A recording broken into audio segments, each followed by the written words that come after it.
Ito yung kinabit natin ngayon na dashcam, QCY Q20 dashcam sa Mitsubishi Expander Cross.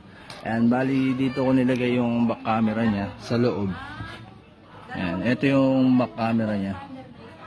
Ayan, dyan ko in-install. Para hindi nababasa, tapos safe. Hindi siya, wala siya sa labas, sa loob ko kinabit. QCY Q20 3 camera dashcam, front, back, tsaka inside. Tapos yung back camera dito ko nilagay sa loob. Ayan, sa likod. Ayan, sa loob siya nakalagay. Malinaw naman yung uwa niya. Ito yung kinabit ko ngayong dashcam, QCY Q20 3-way camera recording sa Mitsubishi Expander.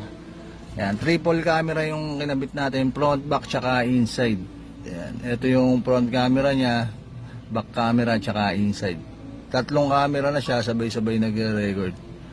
Yan, QCY Q20 3-way camera dashcam. Yan, kinabit natin sa Mitsubishi Expander Cross. Yan, triple camera na siya, sabay-sabay nagre-record. QCY Q20 3-way camera recording. Meron siyang Wi-Fi apps, tapos 2K